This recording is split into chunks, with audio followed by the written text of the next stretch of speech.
The first film of a great auteur always says a lot about them. What they were interested in their younger days. How they have changed in their approach. How they have perhaps not changed. How the seeds of what came to deeply define them are present in the initial work or works. The Castle of Cagliostro is not Miyazaki's first film, necessarily. He had worked on other films. He had done a lot of TV work. His obsession with Europe, for instance, is visible before the Castle of Cagliostro in works like Heidi and Anne of Green Gables.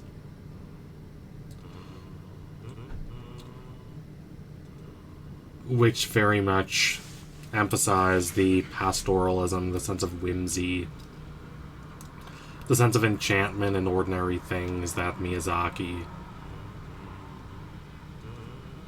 is known for in this idyllic European setting.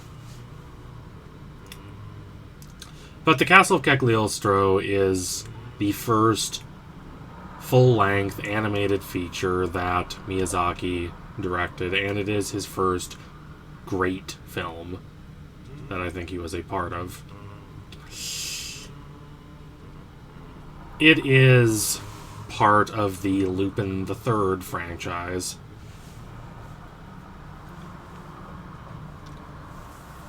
But Miyazaki's take on the character is significantly different. It's significantly more lighter and more comical. There are many different versions of Lupin III, just like there are many different versions of, say, Batman. Batman can be cartoony and campy, such as in the Adam West movies back in the 60s, or he can be extremely serious and dour, such as in the Christopher Nolan Batman movies. And both of those are great. And it's the same with this character. Miyazaki's take is more chivalrous. His gentleman thief has more of a heart to him, more of a desire for love and passion, and yet more of an earnestness, too. More of a commitment to higher ideals. And that, too, is in line with Miyazaki's work. His characters are not simply narrow people who act according to selfish and sensuous impulses. They have desires, they have ideals and beliefs. Now, not all those ideals are correct or endorsed by the film. Think of someone like Lady Eboshi in Princess Mononoke, a truly fascinating character and one of my personal favorite characters in any Studio Ghibli film. She is not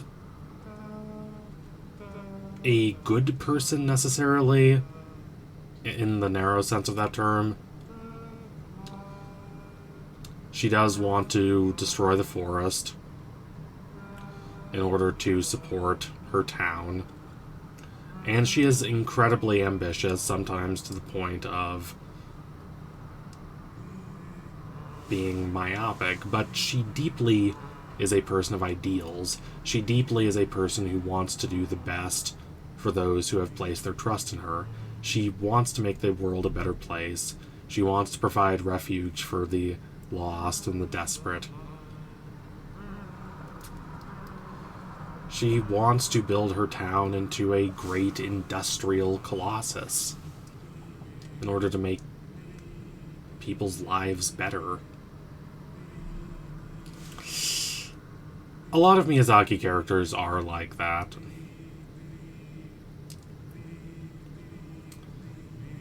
They are complicated in their motivations and their ideals, but ultimately they have ideals. They want something more than just money, status, position. Good or bad, they are usually motivated by something greater than simply mere desire, mere petty, base impulses. And that's certainly true with his version of Lupin. Now, I do want to emphasize that, as I alluded to before, Miyazaki had worked significantly in animation before this. He spent a long time working on this project or that project, because that's what you do in Japanese animation, or just Japanese industry as a whole. It is very paternalistic. They don't treat people particularly poorly, necessarily, or at least there is not as much grasping naked exploitation as there are in some other countries. But at the same time, you are expected to simply put your head down and do what is asked of you, often for a long period of time, in order for you to prove yourself to your superiors. Miyazaki was not a young man by the time he made The Castle of Cagliostro. The film came out in the late 1970s.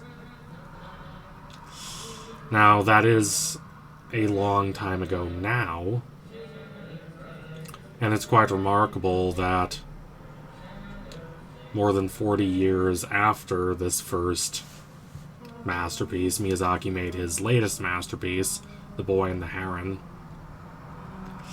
But Miyazaki was already in his late 30s by the time he made this film. He was an experienced filmmaker. Not simply a kid with all these wild ideas trying to get his foot in the door like Makoto Shinkai in the early to mid 2000s. That said, The Castle of Cagliostro is still very much a young man's film. It's filled with verve and enthusiasm and ambition.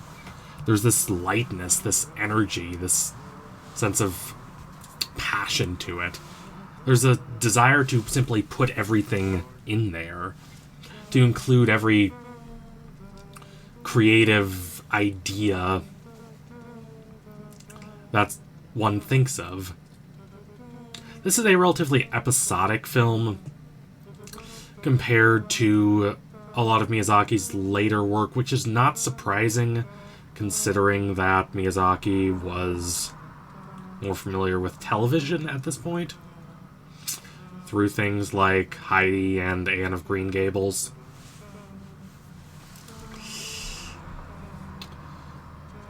But, as importantly, there are just so many scenes where the goal is not necessarily to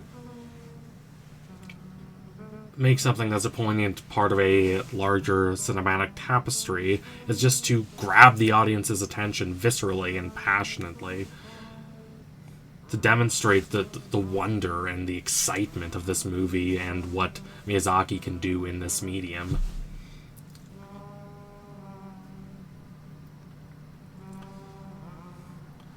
To a certain extent, it's quite revivifying coming back to this film after many of Miyazaki's later films.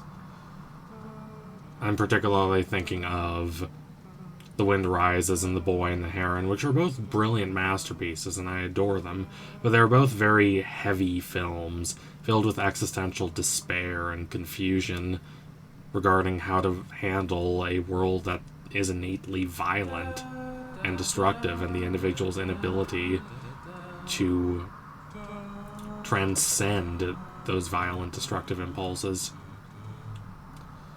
They're, to a degree, inescapable.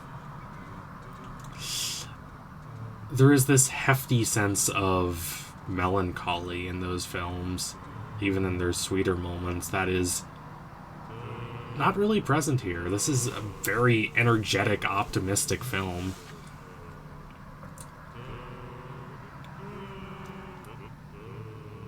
it's not just fun, but it's fun with a sense of rollicking, vibrant energy and enthusiasm and belief in a sense of higher idealism that is possible even for a thief like Lupin.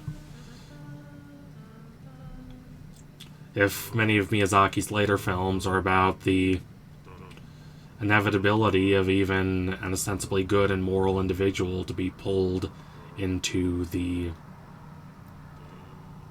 devastation and the moral quagmires of the world, an earlier film like Cagliostro is about the possibility of even someone who has a rather nefarious reputation, like Lupin, to act nobly and justly. He is very chivalric toward his beloved Clarice.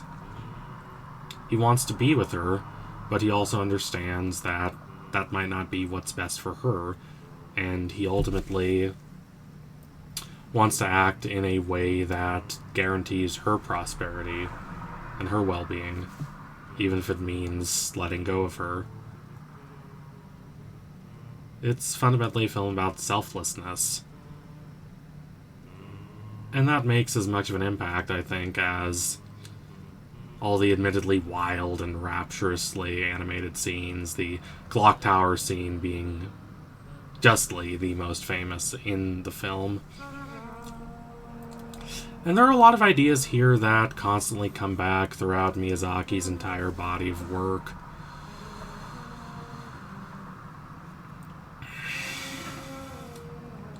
There are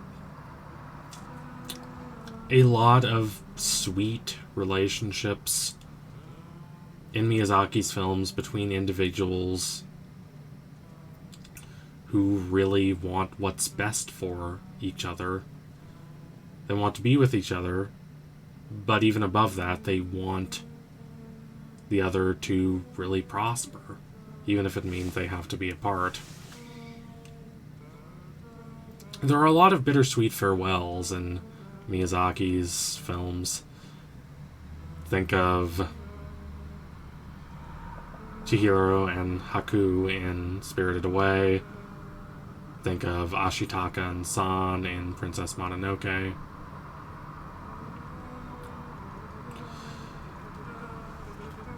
These are fundamentally people who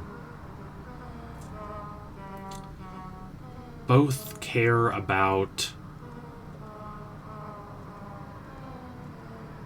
each other more than simply wanting to be together. They are somehow selfless, even in their romantic pursuits. They are motivated by this grander ideal, this grander sense of values. It's not that Miyazaki's films are free of greed, avarice, exploitation, narrow and insular selfishness, but it's that there are a lot of characters who attempt to overcome those impulses and make some degree of beauty and peace, even in a rather harrowing world. The Castle of Cagliostro demonstrates a lot of those qualities brilliantly and luminously, and it does so with joy and ecstasy and a sense of creative verve. Isaiah Berlin talks very passionately about Roosevelt, FDR, because he didn't act like there was just one right idea and dogmatically pursue it. He understood that there is no singular ideology or doctrine that can completely understand the world, and the best way to test things is experimentally. Just act from a position of selfless thoughtfulness, trying to understand the world better, and try a bunch of things. In the case of FDR, try a bunch of policies, try a bunch of economic ideas, try a bunch of programs, Not all of them will work, but some of them will, and the only way to tell is to constantly care about that spirit of experimentation, of testing things out, and not being afraid to fail if it is in the service of a larger success. That's the spirit I very much get from Castle of Cagliostro, especially. It's not a film where everything works, but it is a film filled with ideas. It's filled with passionate images and rapturously lyrical sequences. It's a film made by someone who is constantly in the process of discovering something new as he is going along with his team and testing bold ideas, and that's exciting to see. So thank you all for watching. If you liked what you saw today, don't forget to like, comment, and subscribe. Donate to my Patreon if you can. And do you want to see more videos like this one before anyone else, do watch Castle of Cagliostro if you haven't. It's a really good and rollicking film. Adios, comrades.